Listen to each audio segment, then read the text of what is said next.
उसी आधार पर आज अच्छा दिन है। महातपस्वी थे, उनसे बड़ा तपस्वी अब तक नहीं पाया जाता। तो विचार किया जाए कि वो शिव कौन है। कौन है शिव? कहाँ है शिव? इसके ऊपर एक छोटा सा वजन। इसमें आत्मा और ईश्वर दोनों की समानता बताई गई है, जिसको हम अच्छी तरह समझें। जिस तरह से ईश्वर हैं, उसी तरह से हम सभी आत्माएं भी हैं। समझे, सुने। गला तो हमारा बांस की तरह ही है, लेकिन भाव को समझे।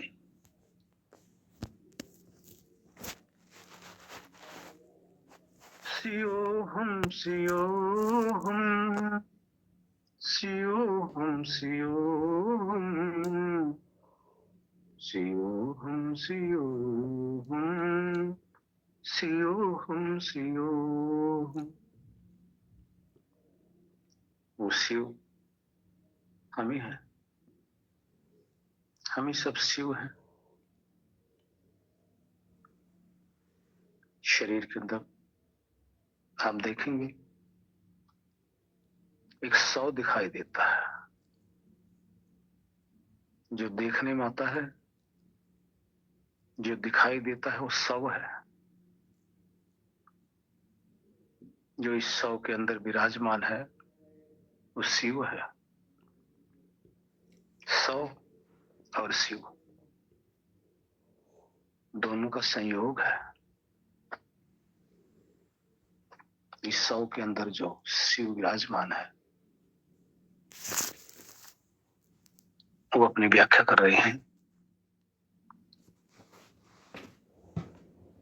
शिवोहम शिवोहम शिवोहम शिवोहम शिवोहम शिवोहम शिवोहम शिवोहम। वही आत्मा सच्चिदानंद में है। वही आत्मा सच्चिदानंद में है। अमर आत्मा सच्चिदानंद में हूँ।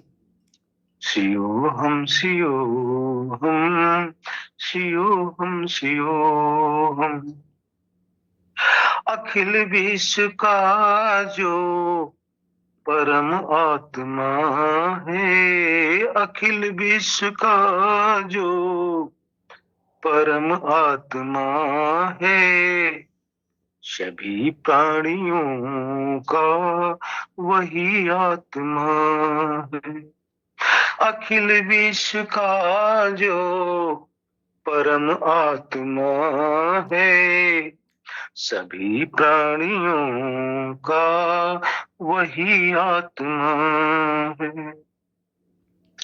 वही आत्मा सच्चिदानंद में हूँ। वही आत्मा सच्चिदानंद में हूँ। अमर आत्मा सच्चिदानंद में हूँ। शिवोहम शिवोहम शिवोहम शिवोहम शिवोहम शिवोहम शिवोहम शिवोहम। अमर आत्मा है मरणशील काया, सभी प्राणियों के जो भीतर समाया। अमर आत्मा है मरणशील काया सभी प्राणियों के जो भीतर समाया, वही आत्मा सच्चिदानंद में हूँ, अमर आत्मा सच्चिदानंद में। शियो हम शियो हम शियो हम शियो हम शियो हम शियो हम शियो हम शियो हम। ना जिसे शस्त्र काटे न अग्नि जलावे, बुझावे न पानी न मृत्यु मिटावे। ना जिसे शस्त्र काटे न अग्नि जलावे, बुझावे न पानी न मृत्यु मिटावे, वही आत्मा सच्चिदानंद में हूँ, वही आत्मा सच्चिदानंद में हूँ, अमर आत्मा सच्चिदानंद में हूँ। शियो हम शियो हम शियो हम शियो हम शियो हम शियो हम शियो हम शियो हम। है तारों सितारों में आलोक जिसका, है चंदा व सूरज में आभास जिसका। है तारों सितारों में आलोक जिसका, है चंदा व सूरज में आभास जिसका, वही आत्मा सच्चिदानंद में हूँ, अमर आत्मा सच्चिदानंद में हूँ। शियो हम शियो हम शियो हम शियो हम शियो हम शियो हम शियो हम शियो। जो व्यापक है कण कण में है वास जिसका, नहीं तीन कालों में हो नाश जिसका। जो व्यापक है कण कण में है वास जिसका, नहीं तीन कालों में हो नाश जिसका, वही आत्मा सच्चिदानंद में हूँ, अमर आत्मा सच्चिदानंद में हूँ। शियो हम शियो हम शियो हम शियो हम शियो हम शियो हम शियो हम शियो हम। अजर और अमर जिसको वेदों ने गाया, यही ज्ञान अर्जुन को कृष्ण ने सुनाया। अजर और अमर जिसको वेदों ने गाया, यही ज्ञान अर्जुन को कृष्ण ने सुनाया, वही आत्मा सच्चिदानंद में हूँ, वही आत्मा सच्चिदानंद में हूँ, अमर आत्मा सच्चिदानंद में हूँ। शियो हम शियो हम शियो हम शियो हम शियो हम शियो हम शियो हम शियो हम। ओम।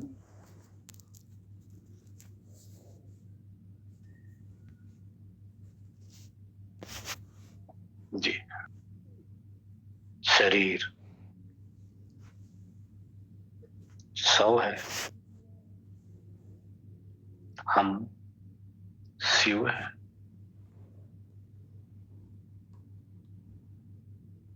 और शिव का संयोग हुआ है। 100 एक दिन धारा रह जाएगा,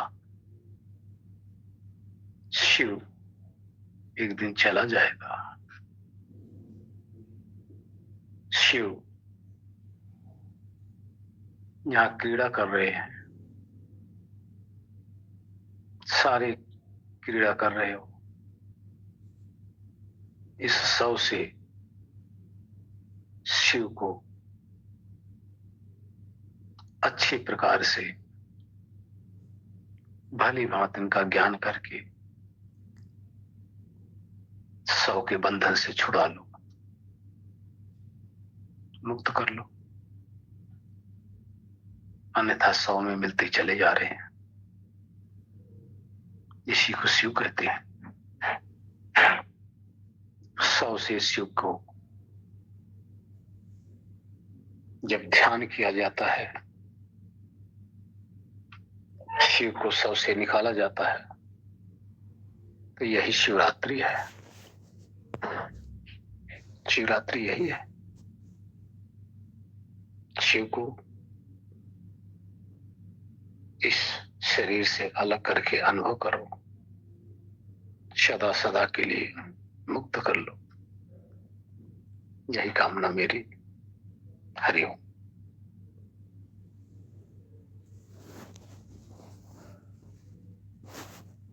जी गुरु जी। यहाँ पर ईश्वरी शक्ति से आत्म शक्ति को का मेल किया गया है। जब ये शिव 100 से अपने आप को अलग समझकर ब्रह्मांड की शक्ति से एकाकार करता है, तब वो सच्चिदानंद के संग एकाकार हो जाता है। उस समय जो सच्चिदानंद स्वरूप का भासता है, उसके साथ उस स्वरूप को ये साधक अर्थात आत्मा अपना स्वरूप मान लेता है। अर्थात वैसे मैं भी हूं। एक समानता दिखाने के लिए ऐसा बताया गया है, जबकि हम सत्य हैं, चित्त हैं, सदा रहने वाले हैं, चेतन स्वरूप है। परमात्मा भी सदा रहने वाला है, चेतन स्वरूप है। लेकिन हमारे और ईश्वर में क्या फर्क है? वो आनंद स्वरूप है और हमें आनंद की प्यास है। आनंद की प्राप्ति करने के बाद में साधक ये सोचता है कि ये आनंद मेरा ही स्वरूप है, तो जबकि आनंद ईश्वर है। आनंद रस की तलाश हम सबको है, और यही अंतिम मंजिल है। संसार के किसी भी प्राणी की तरफ आप ध्यान दो, कि किसी भी 84 की तरफ आप ध्यान दो, सबका एक ही लक्ष्य। कोई ऐसा जीव धरती पर नहीं है जिसका ये लक्ष्य ना हो। एक ही लक्ष्य, कीट पतंग पशु पक्षी इंसान, सबका एक ही लक्ष्य, अर्थात आत्मा मात्र का एक ही लक्ष्य है, उस ब्रह्मानंद स्वरूप की प्राप्ति, अर्थात सुख की प्राप्ति। सुख की तलाश में सारे लगे हुए हैं। सुख की तलाश में कोई धन इकट्ठा कर रहा है, कोई मकान बना रहा है, कोई सुंदर स्वादिष्ट भोजन कर रहा है, कोई अच्छे अच्छे वस्त्र पहन रहा है, यानी जो कुछ भी दुनिया में कोई भी कर रहा है, चाहे थलचर हो, चाहे जलचर हो, चाहे नभचर हो, चाहे हिंदुस्तान का हो, चाहे पाकिस्तान का, कोई जापान का, चाहे अमेरिका का, या किसी भी कंट्री का,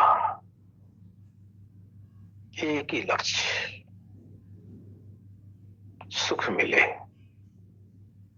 दूसरा लक्ष्य नहीं है। पशुओं का भी यही लक्ष्य है, पक्षियों का भी यही लक्ष्य है, कीट का भी, पतंग का भी, सबका एक ही लक्ष्य, सुख मिले। आत्मा मात्र का सिर्फ दूसरा लक्ष्य ही नहीं है, परंतु मानव शरीर में ही आकर इस लक्ष्य के विषय में पता चलता है कि सुख है कहां। धन में, मकान में, यश में, भोजन में, या सुनने में, या देखने में, सब जगह इसी सुख की तलाश में भाग रहा है। लेकिन ये जितना सुख थोड़ा बहुत अनुभव होता है, क्षणिक होता है, फिर चला जाता है, फिर इसके पीछे दुख लग जाता है।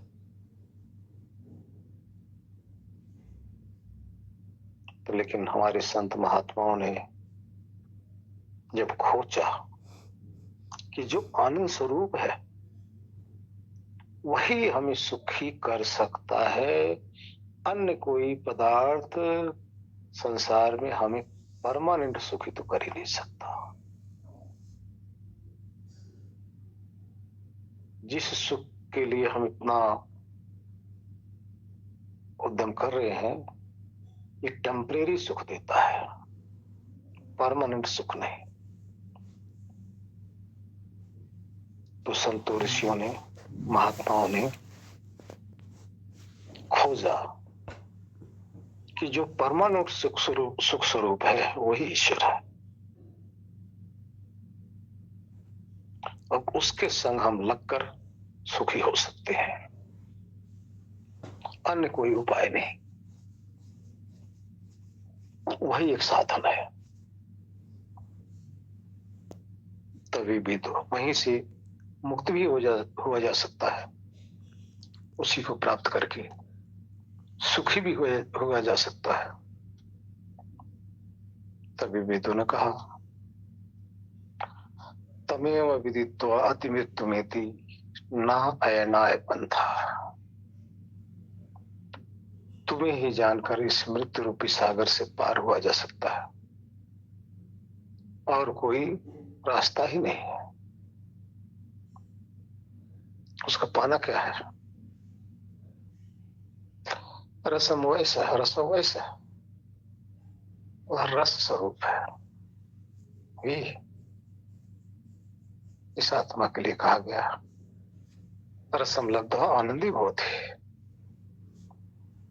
उस रस स्वरूप परमात्मा को प्राप्त करके आनंदित होता है। यही परमानेंट सुख है। सारे सुख बाहर से मिलते हैं, विषयों में से आते हैं, इसलिए टेम्परेरी होते हैं। और ये सुख अंदर से मिलता है, परमानेंट है, इसलिए सदा रहता है, आत्मा में ही उत्प्रोत है।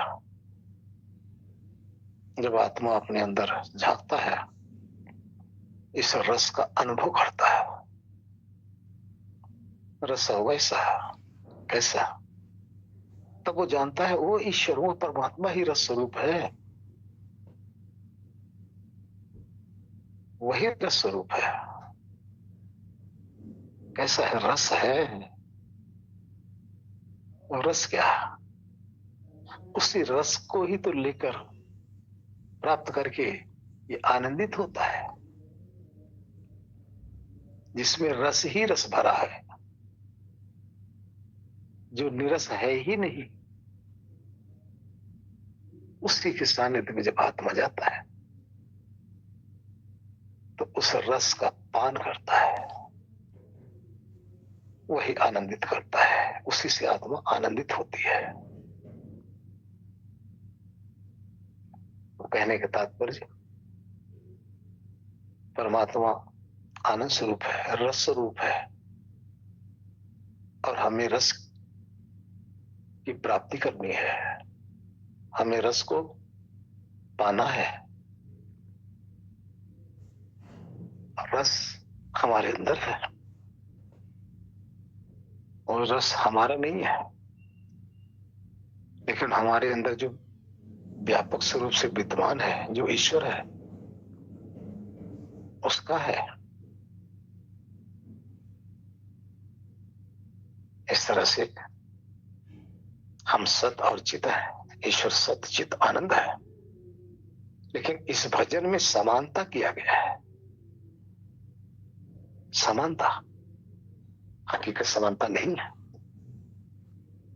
सदा रहने की समानता है, चेतनता की समानता है। ईश्वर के रस की आवश्यकता नहीं है, हमें रस की आवश्यकता है। जो रस स्वरूप होता है उसको आवश्यकता नहीं होती, जो रस स्वरूप नहीं है उसी को रस की आवश्यकता है। तो हमें उसके रस की का पान करना है। ध्यान देना, जब आप रसपान में लग जाते हो, सबसे हटकर अपने अंदर जो रस टपक रहा, अंदर से झरना बह रहा है रस का, जब उस रस के अंदर उसका पान करते हो ना, समस्त हमारी वृत्तियां शांत हो जाती हैं। समस्त वृत्तियां, वहां इस काल से परे हो जाते हैं। वही अकाल पुरुष है। उस अकाल पुरुष के संग लगकर हमें काल का ज्ञान नहीं होता। दिन का पता नहीं होता, रात्रि का पता नहीं होता, अपनी देह का पता नहीं होता, जिस देह में बैठे हो, मन का पता नहीं होता, क्योंकि उस समय जैसे सांप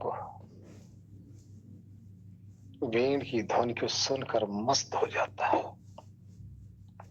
सुध बुध अपनी भूल जाता है, मृत्यु का भय भी उसका समाप्त हो जाता है,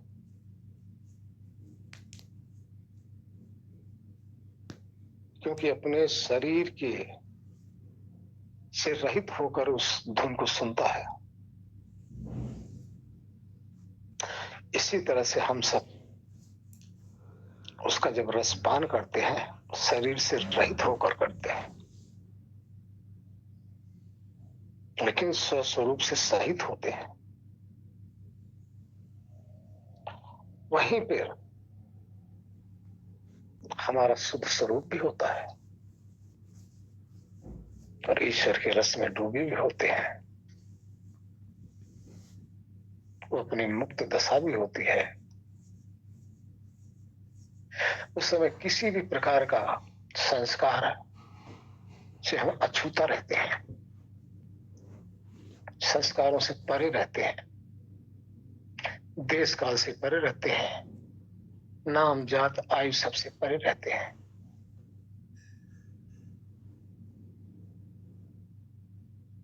वह हमारा शुद्ध चेतना निराकार स्वरूप उपस्थित रहता है। इसी शुद्ध बुद्ध और मुक्त अपने स्वरूप से ईश्वर के रस का आनंद लेते रहते हैं। यही परम मंजिल है सबकी। इससे उत्तम कोई स्थान भी नहीं है, इससे उत्तम और कोई कार्य नहीं धरती पर।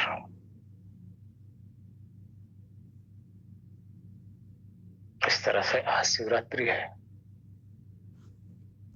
रात्रि में अपने शिव स्वरूप को समझते हुए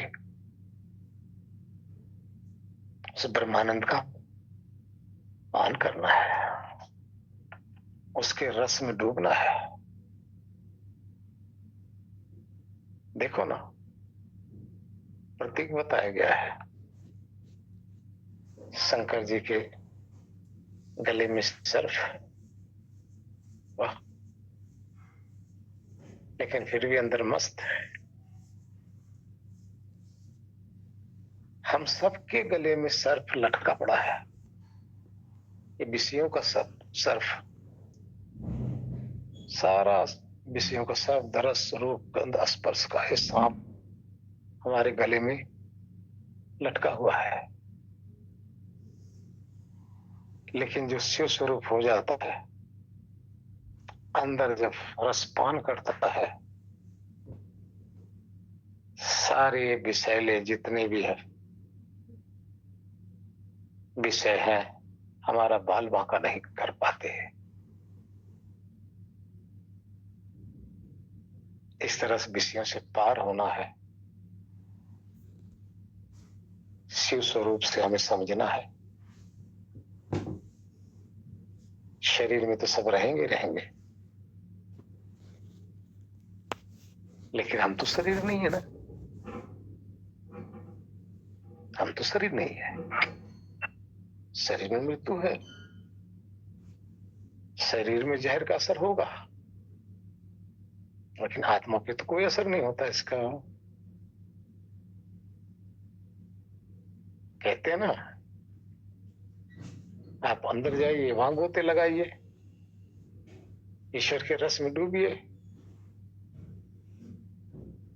शरीर का आपको ज्ञान नहीं रहेगा। इस तरह से शिवरात्रि मनाइए, प्रतिदिन मनाइए। हमारी तो शिवरात्रि रोज की है। देखिए, शंकर भगवान कितने तपस्वी, कितने महान तपस्वी पहाड़ों पे दिखाया जाता है, हा? एकांत वास उनको दिखाया जाता है। क्यों? कहां खोए रहते हैं। उसी तरह से हमें भी समझना है, सोचना है, हमें भी वही करना है, उनसे शिक्षा लेनी है। जहां वो खोए रहते हैं, वहां हमें भी तो खोना है। देखो, आंखें बंद साधना में हमेशा लीन रहते हैं, शिव आ भी तो, हमें आपको भी तो साधना में लीन होना है। वो भी तो अंदर रस में मस्त है, हम क्यों ना मस्त हो, हम भी तो मस्त होते हैं। जिसको विश्वास ना हो अंदर रस है या नहीं है, हफ्ता 10 दिन ध्यान कराते हैं, वो रस आपके अंदर है, प्रकट हो जाएगा, अनुभव होने लग जाएगा। उसके बाद में सारी कामनाएं समाप्त हो जाती हैं, जीने की कामना नहीं रह जाती है, धरती पे रहने की कामना नहीं रह जाती है। सिर्फ वही कामना, उसी रस में डूबे रहो, मस्त रहो। जो भाव भगवान शंकर का है, वही भाव हमारा आपका भी तो बन सकता है। संसार में रहते हुए भी संसार से आंखें मूंद के रखो, और अंदर के रस पीते रहो। हरि नारायण। इस पे अधिक वार्तालाप ना हो तो ज्यादा उचित है, क्योंकि ये काल्पनिक बातें हो जाएंगी, उचित नहीं होगा।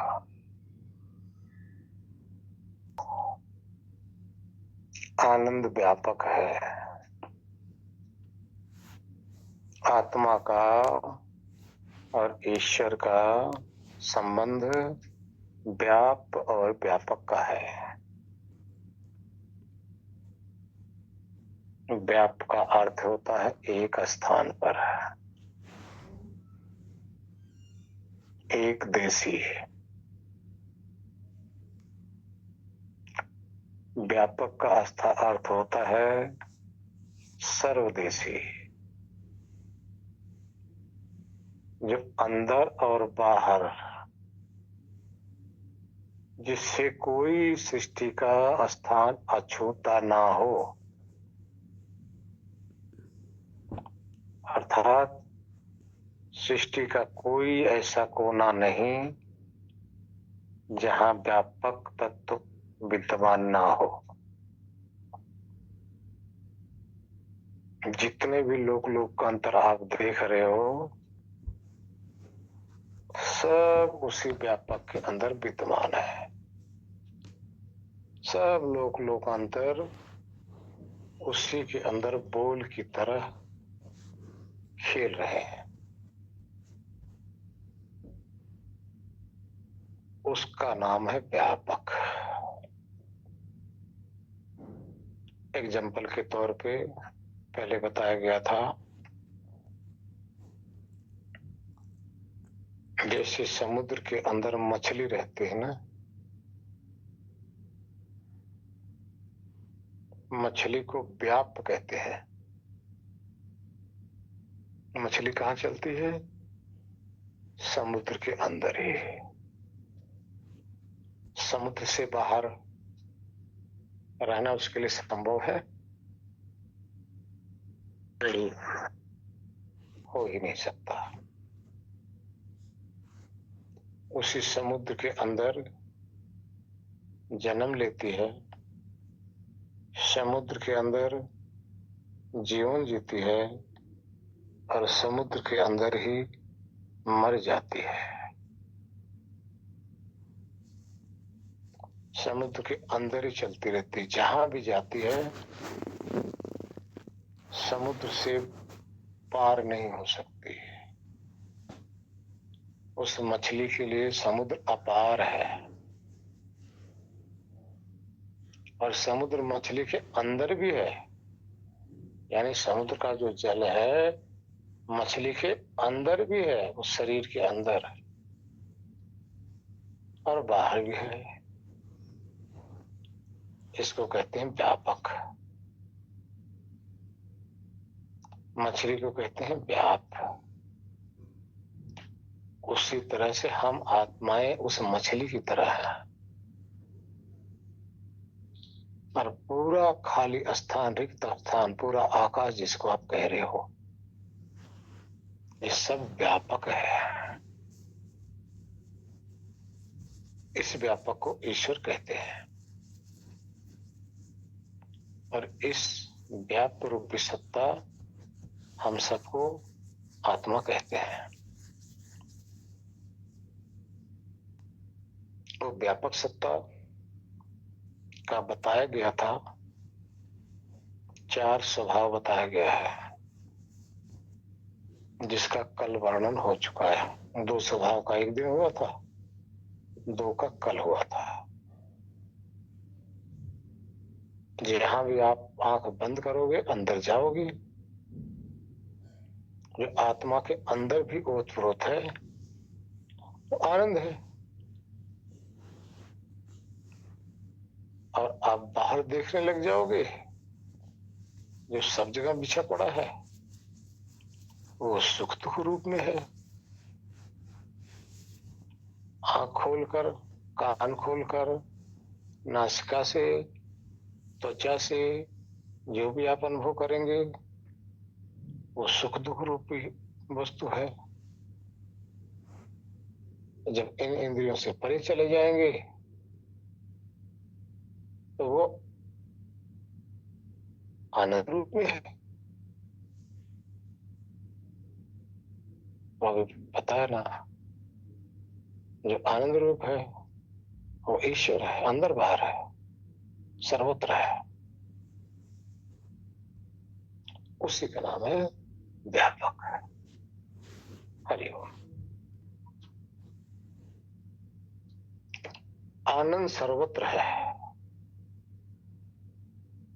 कोई कण ऐसा नहीं है जहां आनंद विद्यमान ना हो।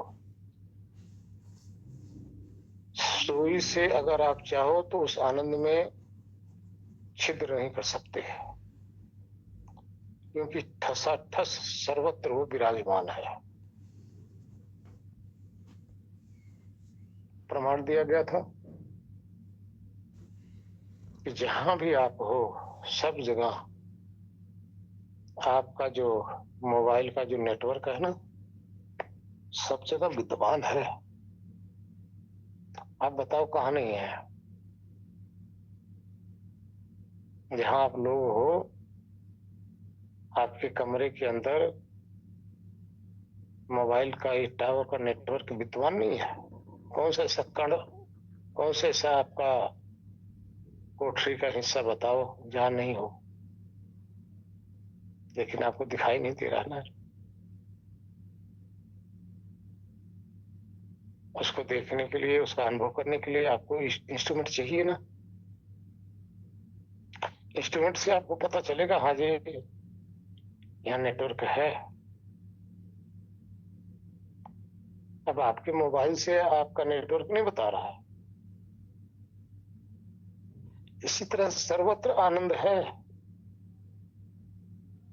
लेकिन आनंद का नेटवर्क को ग्रहण करने के लिए आत्मा चाहिए। आत्मा रूपी मोबाइल के अंदर आनंद का नेटवर्क प्राप्त होता है। लेकिन यही जो आत्मा रूपी मोबाइल जब बाहर झांक रहा होगा तो अंदर का नेटवर्क से कटा होता है। उस समय जो जड़ एनर्जी है उसके संग अपना नेटवर्क बना के रखता है, लेकिन आनंद के नेटवर्क से कटा रहता है। इसी तरह से उस नेटवर्क के साथ जुड़िए जो नेटवर्क न आता है न जाता है। जब आप वहां जाएंगे तो आत्मा उस नेटवर्क के साथ जुड़ जाता है, फिर उसके रस को लूटने लग जाता है, मस्त हो जाता है, मंजिल उसको मिल जाती है, उसकी कामना की तृप्ति हो जाती है, फिर नई कामना उठती नहीं। देखिए, तब तक आपके अंदर कामना उठती रहेगी इस सृष्टि के अंदर, इस धरती पर, जब तक ऐसी कोई वस्तु आपको प्राप्त ना हो जाए जिसको प्राप्त होने के बाद में आप सदा के लिए उसमें निमग्न हो जाओ।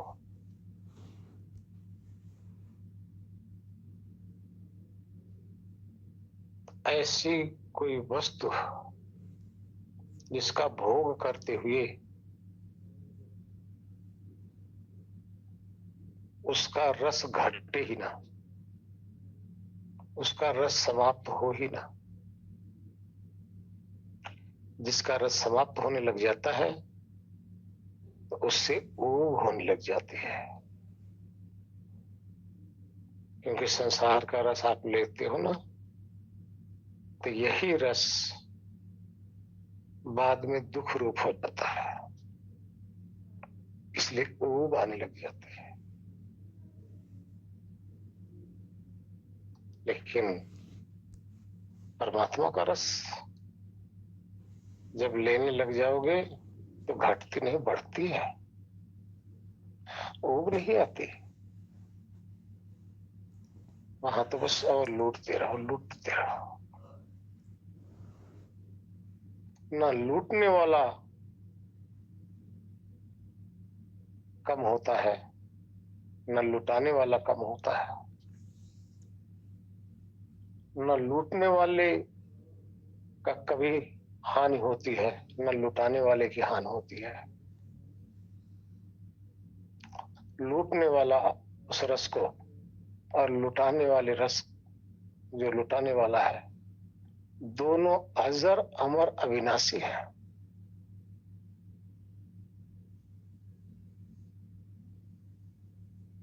इसलिए दोनों शाश्वत है, शाश्वत संबंध है। इसी संबंध को प्राप्त करके आत्मा किसी और से संबंध बनाता ही नहीं, सबसे संबंध तोड़ देता है। हरिओम।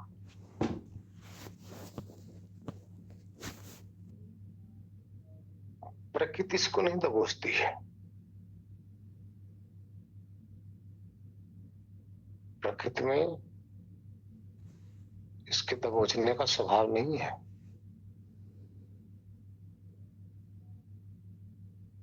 प्रकृति निर्जीव है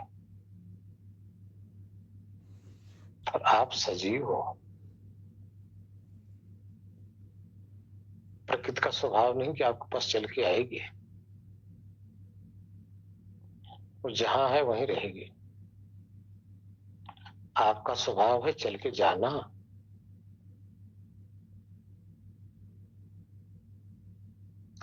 प्रकृति का स्वभाव नहीं है कि आपको भोगवाती रहे, जबरदस्ती आपके गले पड़ जाए। आपका ही स्वभाव है जबरदस्ती उसके गले पड़ रहे हो। आप जबरदस्ती उसके पास जा रहे हो भोगने के लिए, और जो भोग का सुख सबके अंदर समाया हुआ है ना, यही वासना सबके अंदर है, यही खींचती है सबको। जो भोग का सुख अंदर जो समाया है, रखना, यही वासना आपको, आत्मा को पुनः पुनः उधर खींचती है। जितनी देर तक आपका ज्ञान बना रहेगा ना, उतनी देर तक अपने आप को बचा के रखोगे। और जैसे आपका ये ज्ञान गया और आपकी जो वासना है वो आत्मा को खींच ले जाती है, आत्मा का बलात्कार कर लेती है, विषय में फंसा देती है, हर लेती है इसकी बुद्धि को, क्योंकि वासना अंदर भी विद्यमान है। कहा ना, माया मरी न मैं मरा, मर मर गए शरीर, आशा तृष्णा न मरी, कह गए दास कबीर। लेकिन आगे क्या कह रहे हैं? माया मरी न मैं मरा, मर मर गए शरीर, आशा तृष्णा मार कर फिर भाया संत कबीर। आशा तृष्णा आप भी मार लो, संत कबीर हो जाओ, संत हो जाओ ना। लेकिन आशा तृष्णा आप नहीं मार पा रहे हो ना, आप हार जा रहे हो। गुरुदेव, कदम कदम पर आपकी हार हो रही है, फंस जा रहे हो उस जाल के अंदर। इसलिए हटते ही आपका जितना भी ज्ञान है ना, सब आपका छूमंतर हो जाता है। जब वो वासना जगती है, सब ज्ञान आपका खत्म, फंस जाते हो। वही वही हो जहां आपकी वासना है। जैसी आपकी वासना है, जैसी जिसकी वासना है, वैसी उसकी कामना है। जैसी जिसकी कामना है, वैसे उसके कर्म है। जैसे जिसके कर्म है, वैसे उसके बंधन भी है। हरि हो। आप इंद्रियों के माध्यम से बाहर बिखरते हैं तो जो सुख दुख आपको महसूस होता है वो विषयों का है, भौतिक पदार्थों का है। आप इसका अनुभव करते हो। सुख भी अनुभव है और दुख भी अनुभव है। ध्यान देना, सुख भी अनुभव, दुख भी अनुभव। सुख का अर्थ हुआ जो आत्मा के अनुकूल हुआ, जो आत्मा को जो प्रिय लग रहा है, उसका नाम सुख रख दिया गया है। और जो आत्मा को अप्रिय लग रहा है, इसका नाम दुख रख दिया गया।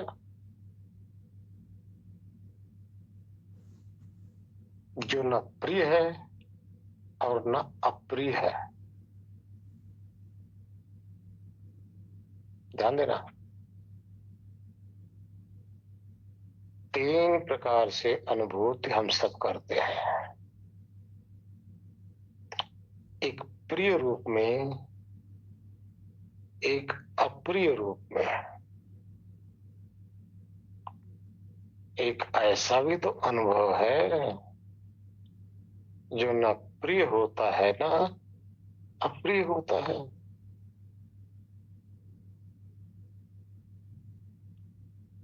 जो प्रिय लगता है आत्मा को,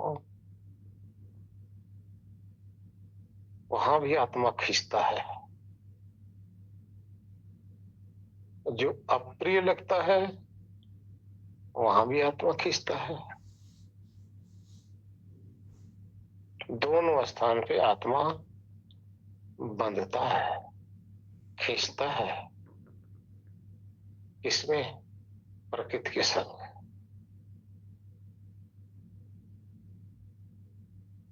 यही जो प्रिय है भोग की भावना को पुनः पुनः प्रकट करती है, पुनः पुनः। और जो अप्रिय लगती है, उस भोग की भावना से हटाती रहती है, द्वेष रखती है। ये दोनों बंधन है। जो प्रिय लगती है वो राग रूप में है, राग है। जो अप्रिय लगती है वो द्वेष है। दोनों गलत है। लेकिन जब प्रिय और अप्रिय से परे हो गए,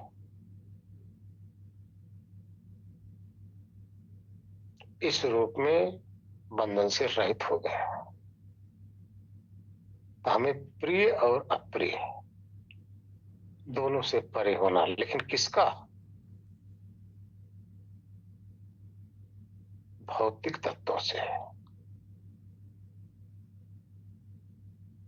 क्योंकि भौतिक तत्व क्या है? जड़ पदार्थ है। और वो जड़ पदार्थ क्या है? हमारे से विपरीत तत्व है, निर्जीव तत्व है।